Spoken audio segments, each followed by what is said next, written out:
सभी बीएलओ साथियों के लिए एक नई अपडेट है बीएलओ ऐप के अंदर डीएससी और पीएससी। यानी कि डीएससी का अर्थ हो गया यहाँ पर डेमोग्राफिक सिमिलर एंट्रीज और पीएससी का मतलब हो गया फोटो सिमिलर एंट्रीज। तो ये दोनों ऑप्शन में से फिलहाल अभी यहाँ पर पीएससी वाला जो मॉड्यूल है वो एक्टिव कर दिया गया है। यदि आपके फोन के अंदर ये पीएससी एक्टिव मॉड्यूल एक्टिव नहीं हुआ है तो आप लोग सबसे पहले बीएलओ ऐप को अपडेट कर दीजिएगा। उसके बाद आप लोगों को पीएससी मॉड्यूल शुरू हो जाएगा।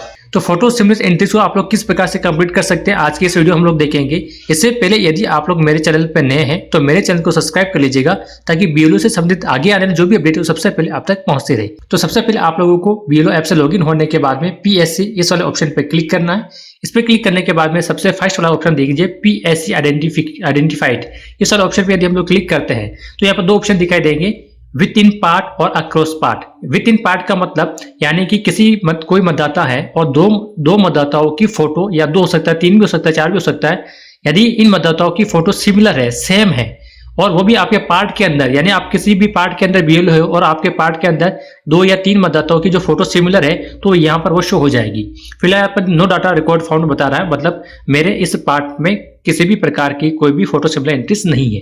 दूसरा ऑप्शन है PSC across parts. PSC across parts का मतलब है कि किसी दो मतदाता की फोटो सिमिलर है। अब चाहे वो आपके ब्लॉक स्तर पर हो सकता है, चाहे पंचायत स्तर पर हो सकता है, तहसील स्तर पर, डिस्ट्रिक्ट स्तर पर या फिर स्टेट या फिर इंडिया लेवल पर भी ये हो सकता है।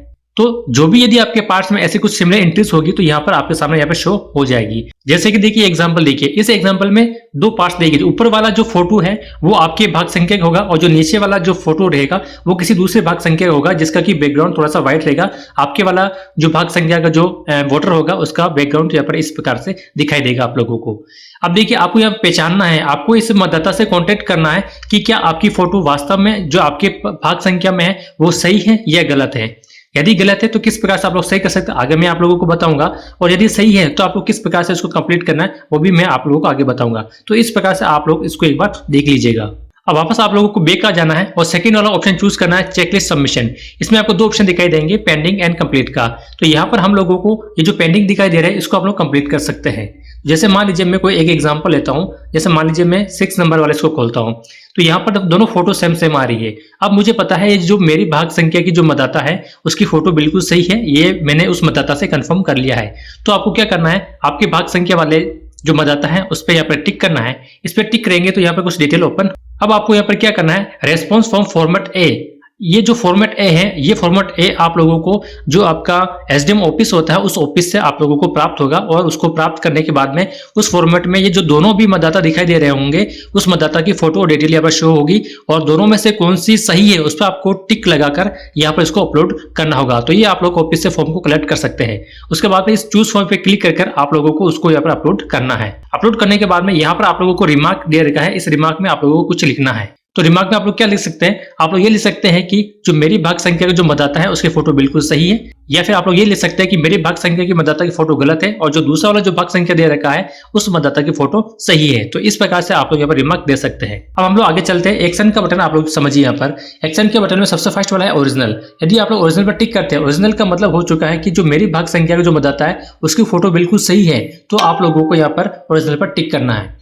सेकंड वाला ऑप्शन है एएसडी, यानी कि अगर आप वाला जो भाग संख्या का जो मतदाता है वो कहीं एब्सेंट है, मतलब कि एब्सेंट हो चुका है या फिर एक यहाँ से छोड़कर किसी दूसरी जगह रहने लग गया है या फिर उसकी मृत्यु हो चुकी है या फिर वो शिफ्ट हो चुका है, तो आप लोग इसको यहाँ पर चूज कर सकते हैं और यहाँ से आप लोग उसको सेलेक्ट रीजन सेलेक्ट कर सकते हैं, डेट हो चुका है या फिर परमानेंट शिफ्ट हो चुका है।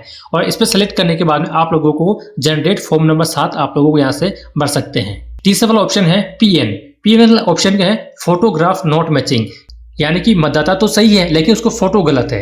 यानी कि जब आपको फोटो गलत होगी तो आप लोगों को यहाँ पर चूज फाइल कर उस मतदाता की फोटो यहाँ पर अपलोड करनी होगी और रिमार्क में आप लोगों को लिखना होगा फोटो चेंज। फोटो चेंज लिखकर आप लोगों को यहाँ पर जो प्रीव्यू फॉर्म नंबर 8 है वो फॉर्म नंबर 8 है आप लोगों को यहाँ पर फिलअप करना होगा। तो ये बात होगी यदि आपके भाग संख्या के जो मतदाता है उसकी फोटो सही है। तो अब हम चलते हैं दूसरे वाले ऑप्शन पर। दूसरी वाली जो भाग संख्या है उस मतदाता पर आप लोग यहाँ पर टिक करेंगे। टिक करने के बाद में आपके नीचे 2 ऑप्शन दिखाई देंगे, नो इन्फॉर्मेशन एंड डुप्लीकेट। यदि आप लोगों के जो भाग संख्या में जो फोटो सही है तो आप लोग इस जो दूसरे वाले मतदाता है आप लोग इसको जानते नहीं हो तो आप लोग इसको नो इन्फॉर्मेशन कर दोगे। यदि बाई चांस मान लीजिए ये मतदाता पहले आपके भाग संख्या का था और बाद में किसी दूसरी जगह जाकर रहने लग गया और वहां पर अपना नाम जुड़वा लिया है और सेम टू सेम फोटो है, सारा नाम पता बिल्कुल सेम है, तो आप लोग यहाँ पे इसको डुप्लीकेट पर क्लिक करोगे। रिमार्क में आप लोगों को लिखना है, यदि आप लोग नो इन्फॉर्मेशन टिक कर रहे हो तो नो इन्फॉर्मेशन लिख दीजिएगा और डुप्लीकेट वाला सेलेक्ट करो तो यहाँ पर डुप्लीकेट वोटर्स लिख दीजिएगा और उसके बाद यहाँ पर सबमिट पर क्लिक कर दीजिएगा। तो इस तरह से यहाँ पर सक्सेसफुली सबमिट हो जाएगा और ऐसे आपको यहाँ पर ओके कर लेना है। तो इस प्रकार से आप लोग अपनी BLO ऐप से PSC की जो एंट्रीज है उस एंट्रीज को क्लियर कर सकते हैं और उसको सही कर सकते हैं। यदि आपको वीडियो अच्छी लगी तो लाइक एंड शेयर कीजिएगा और यदि आप लोग मेरे चैनल पर पहली बार आए तो मेरे चैनल को सब्सक्राइब कर लीजिएगा ताकि BLO ऐप से संबंधित आगे आने वाले जो भी अपडेट है वो सबसे पहले आप तक पहुंचती रहे।